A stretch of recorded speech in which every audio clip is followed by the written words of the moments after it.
Hello, welcome to my photo studio and to ProPhotoLight.com.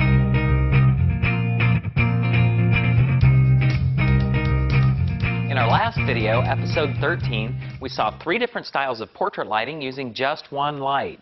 Now, I love one light portraits. They can be very dramatic, and there's quite a bit you can do with one light. I think every photographer should fully explore, if they're interested in studio lighting, what they can accomplish with just one light. Today we're going to move on. We're going to look at the classic 3-light portrait. What do we gain by adding additional lights? Well, anytime you add additional lights to a photograph, it should be for a purpose. Right here we see our standard portrait, just one light. It's Rembrandt lighting. If we progress here to the 3-light portrait, we see we've added a light to bring out texture and detail in the model's hair. We've also added a background light, a little soft glow on the background to help separate the model from background. What we've done by adding additional lights, they all serve a purpose, and they add extra detail and three-dimensionality to the photograph.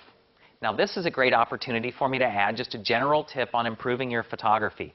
The key to really getting better with photography is repeatability. Whether you're using Photoshop or studio lighting, once you do something and it works, you need to be able to repeat that to continue to grow.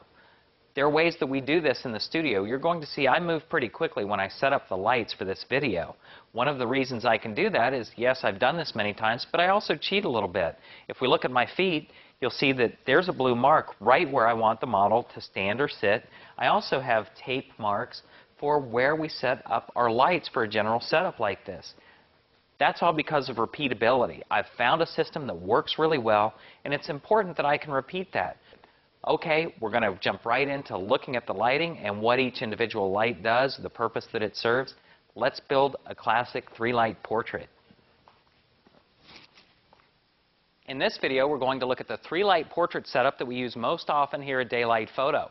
We're going to be using a main light, a card for fill, then a hair light, and a background light. Let's start with the main light. It's Rembrandt lighting that we're using, where we get that triangular highlight on the cheek, and we went over this in the last video. So let's start with this light, our main light, at a 45 degree angle. Now we'll be doing this in stages, adding lights so you can see the progression.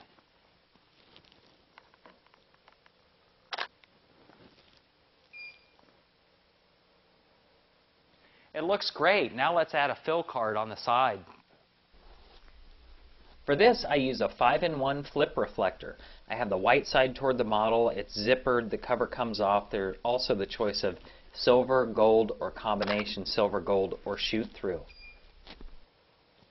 Okay, now I really like the lighting ratio that we have right here, but there's a little bit of tweaking that can be done, something it took me quite a few years to learn. But I can take my main light. If I want it to be less contrasty, I can aim the light just a bit more toward the fill card and less on the subject. If I want it to be more contrasty, I can aim this light more toward the subject and less on the fill card. You can also always pull the fill card away a bit. That's going to create less fill in the shadows and create higher contrast. Since we're really happy with what we have right here, now let's add the hair light to separate the model from the background.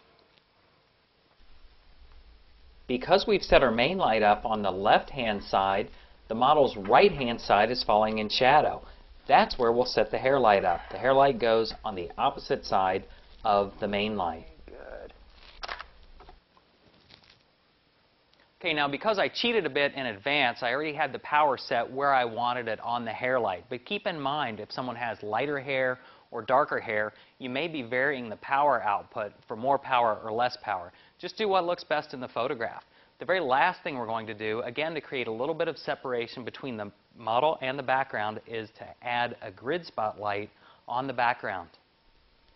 Now you may have noticed we generally use a painted wall for our background when we can. That's because the wall is smooth, it's painted light neutral gray, and seamless paper has a tendency to buckle or dimple.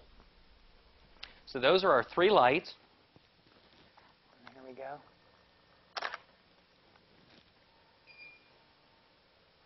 So it looks great. That's our 3-light setup with fill card. I think this is the place to start for all basic portraiture. It's our Rembrandt lighting done with a hair light and with a background light.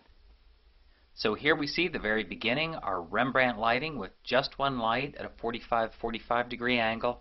Then we've added some fill to lessen the contrast. By adding the hair light, we really bring out detail and start to bring the photograph to life. And then the background light that separates the model from the background gives us our final result. Now, I really hope these lighting videos serve two purposes. One, if you're interested in studio lighting, I hope this is giving you the basic essentials that you need to get started and to think like a studio photographer. But even greater than that, I hope even if you never set foot in a studio, these videos are making you more aware of light and the importance they play in photography. Photography is the art of capturing light. So when you better understand how to view light, how to see light, interpret it, and use it to your advantage, it will just benefit everything you photograph. Thanks again for watching. We'll have another video next week. I hope to see you then. As always, for more studio video instruction, please check out ProPhotoLife.com.